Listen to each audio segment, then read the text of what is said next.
voting in those off presidential season elections, the only way for us to change that is to actually come out and vote in the off-season elections. And so I hope that folk will remember that leaving this incredible conference, our marching orders in terms of the Voting Rights Act, in terms of access to health care, in terms of minimum wage, in terms of anti-war, all the issues that matter to progressives, it's really about us focusing on getting a certain level of turnout in the off-presidential elections to sort of presage whether or not we can do what we need to do in 2016. Thank you.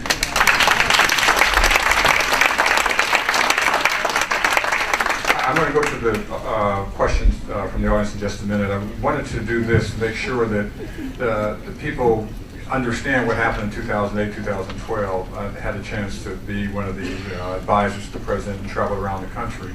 I have to tell you, one of the most remarkable things that I saw during my campaign with him was the black students from Bethune-Cookman College in Florida.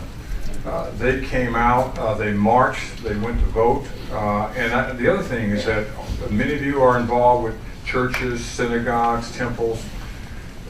The whole idea is that, I don't know if you guys remember this, but remember the pastor said we're not going to vote for Barack Obama and not have our congregation vote for him because he came out for gay rights. And we're against that. And it's interesting, they were covering themselves up, but I saw a whole lot of ministers going out to vote in 2012. And I think they were voting for Barack Obama.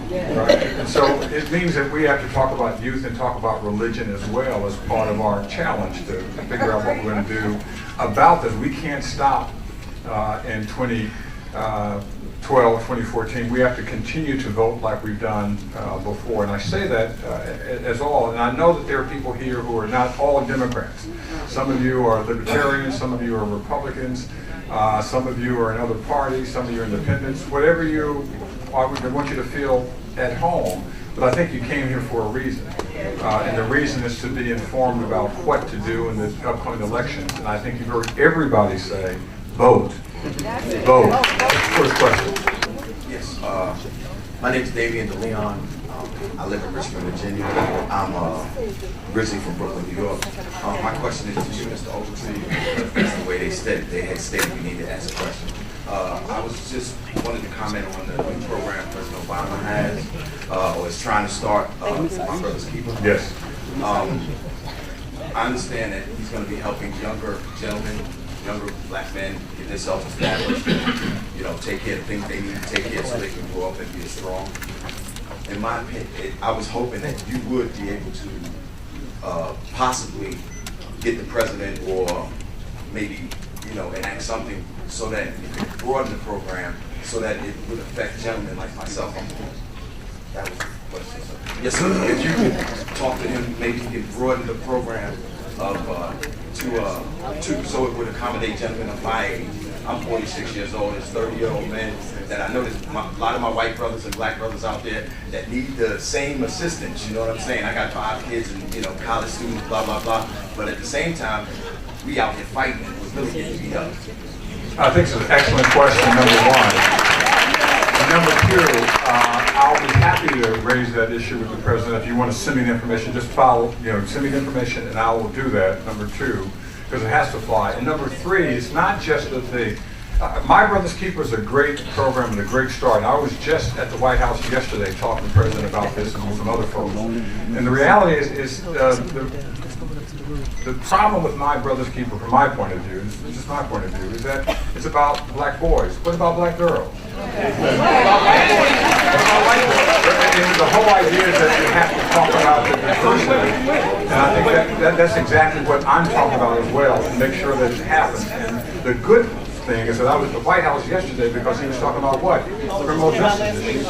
For the first time, he understood that people should not be prevented from voting, prevented from serving on juries because they did something wrong a year ago. And I talked about this on Reverend Sharpton's show, Keeping It Real, weeks ago. And all the calls were from African-American men who had said, in 69, I spent 20 years in jail. In 73, I spent 15 years. I've done my time. Can I now get a job? And my sense is that having a record should not prevent anybody from working, and that's what I said at the meeting yesterday.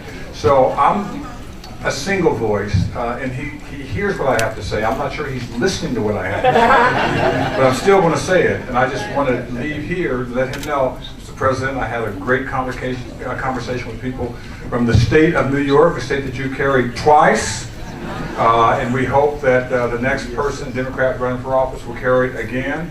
But you need to do something about jobs, and about education, and about voting, and about housing. All these things we need to make sure that I'm going to expand on what you said. I'm going to give you credit for it, but I'm going to expand on what you said because I want the president to understand. He said, "Not here's Tree complaining to me again," right? But the reality is that we made these promises to people when we went out when he was running for senator in 2007. We made these promises when he was elected in 2008 against Hillary Clinton. It was a very close race. We made these promises in 2012. Keep your promises. Keep your promises. We told people in small communities that these things are happening, and I think that has happened as well. Let me give the other audience response Yeah, I as just well. want to jump in on that because I think it's been a big response to the My Brother's Keeper initiative.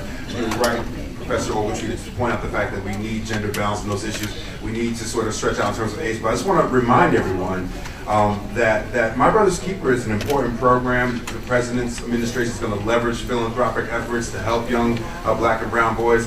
But the kinds of things that this gentleman is talking about and asking for require legislative applications and legislative work. It requires our entire government being a part of a social safety net and understanding that we're all in this together. And again, I'm not trying to defend the president here. I'm just arguing that it requires us to come out in midterm elections to have a kind of Congress that is aware of this. We got great folks at the table here right now. I'm talking about the entire governing body of the U.S. understanding that the social safety net, supporting young people, working against the criminal justice system that has this mass incarceration policy in place for years. Those things require legislative and policy adjustments that it can't just come from the president. It's got to come from the government. Let me just say a little bit about that I hope that it does come from the legislative process. The Republicans have decided no matter what this president asks for, they're not going to support it. 100% will vote against him, right? And they have a choice if we don't vote of winning not just the House of Representatives, but winning the Senate, right? It's 4 votes away, and we've had some Republicans, moderate Republicans and independents. Thank God for Bernie, whatever his name is, from Sanders, right? The independent being on our side. But I think we need to make sure, like I said, people have to run, and that has to happen as well. And I really like the fact that this president says, if I don't have Congress, I will do it myself. And I think that he has to do that. It's embarrassing to say, this is what I'm doing. And there's certain things, he can't do it all. There's no question about that. But he can start it, and that's what we were talking about yesterday.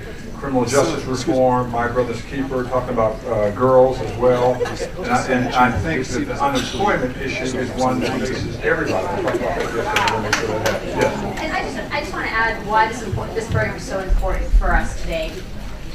The fact that we are, people in this room, and your Latino brothers and sisters and Asians, we are the majority in 15 years. That's right. And if we are not getting the tools that we need, not just for our communities, but for America to be economically strong, to be savvy, to compete globally, we see a grim future. But the fact that the president is lifting it and saying this is what we need to do as Americans to make sure that we're taking care of ourselves, because again, we will be the majority.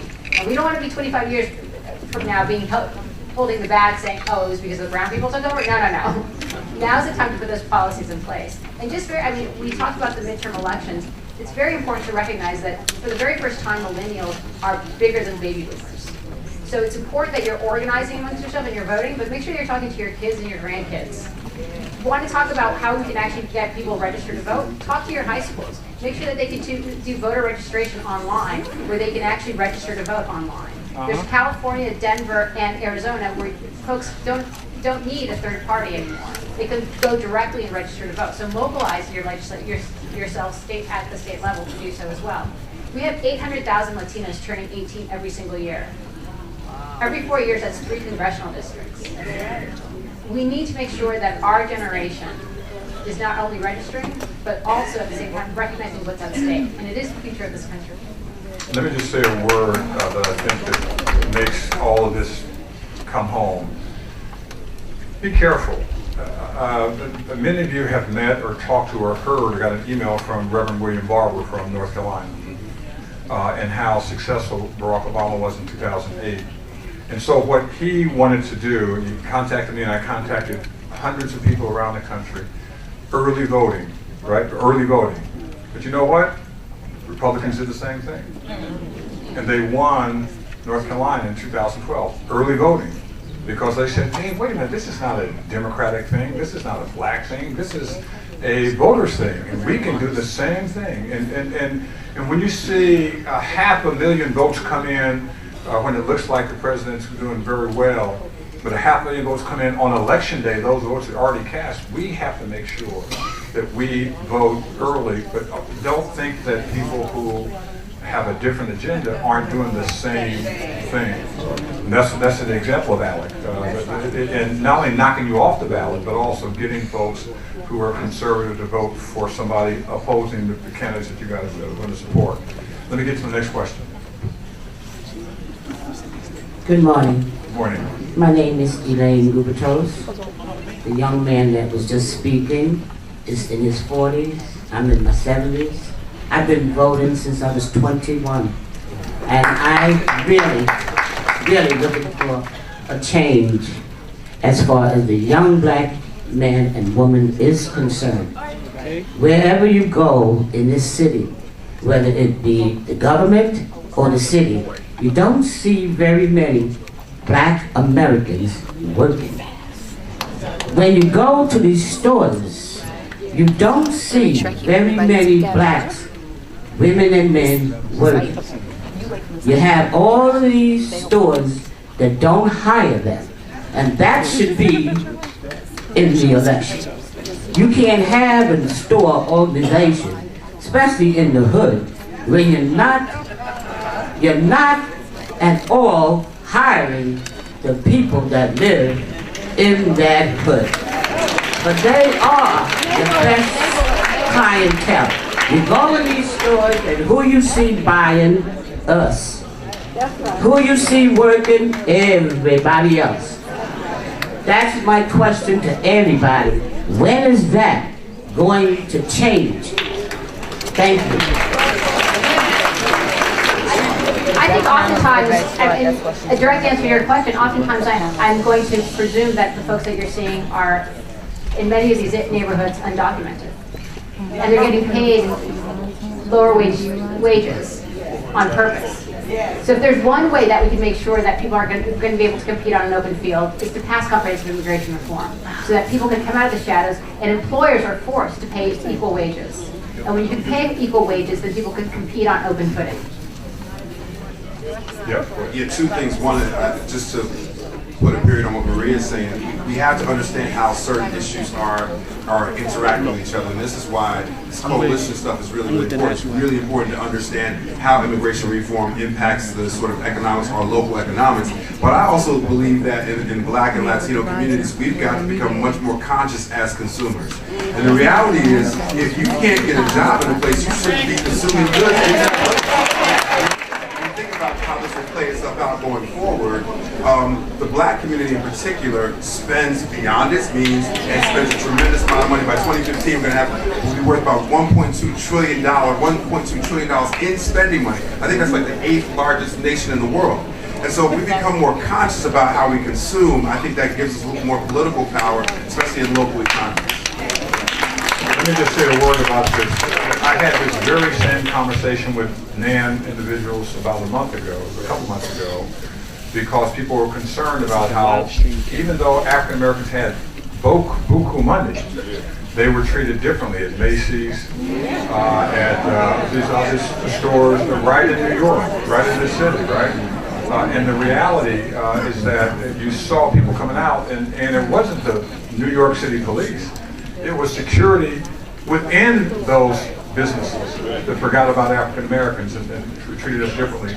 And my sense, and I'm not suggesting this, I'm only offering this, it's not a suggestion, but people should think about whether you're going to stop shopping at places that don't respect you or your dollar.